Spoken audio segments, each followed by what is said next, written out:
No, no, no, no. That's not the right way, Buddha said.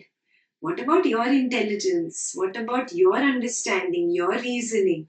Just because 1,000 people are following one teacher, you also follow the herd because these 1,000 people cannot be duffers.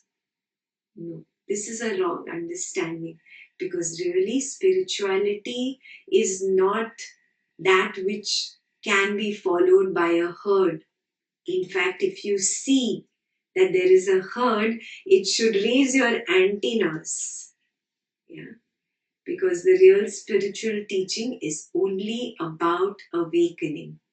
The real spiritual teaching is about attaining liberation.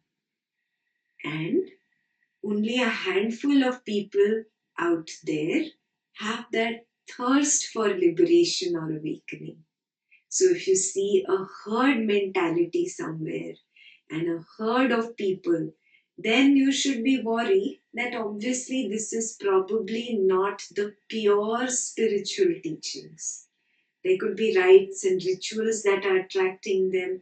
There could be peer pressure, like I told you, oh, so many people following, let me follow. There could be fun factor, party factor, I'm enjoying the company of these good people factor. There could be so many things. Yeah, so recognize these dangers and do not go by a collection of scriptures just because somebody is reciting scriptures to you. Yeah, that does not mean that they really are teaching the right thing. I can also write a book by Ekta and I can publish it. Yeah, and then just because you see it written, it does not mean it is the truth. Now he says, do not go by logical reasoning also. Why? Because what you can reason as right, you can also intellectually reason as wrong. Yeah. So logic is not loyal to anybody. Logic can sit on this side and then logic can sit on exactly the opposite side. Yeah.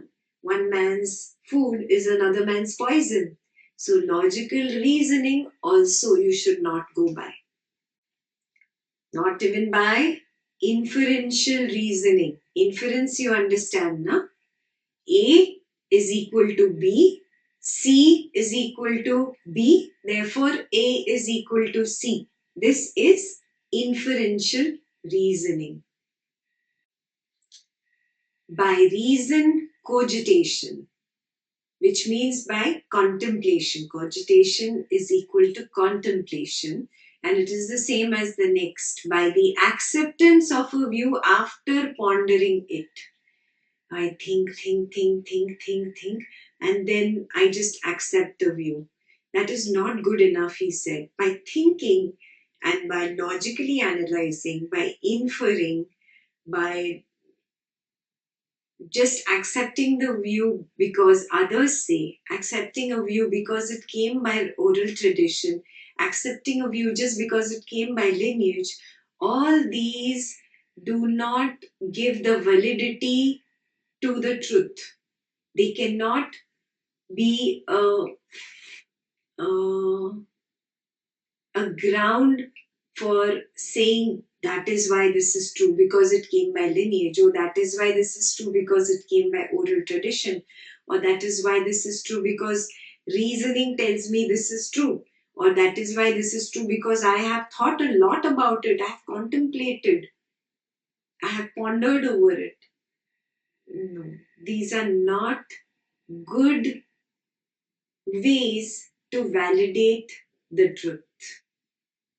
By the seeming competence of a speaker.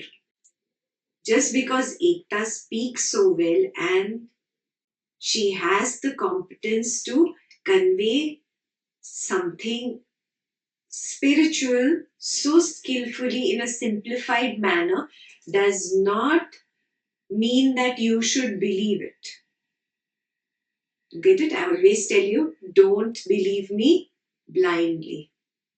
or because you think the ascetic is our guru. This is also very important. A lot of people blindly follow somebody for years together and say, oh, this is my guru, and I will follow whatever my guru says. But in that, many people fall into a trap where the guru also is making them do wrong things. I recently received an email where somebody from the US had to keep sending money to their particular guru in India, who kept asking money for this and for that and for different things.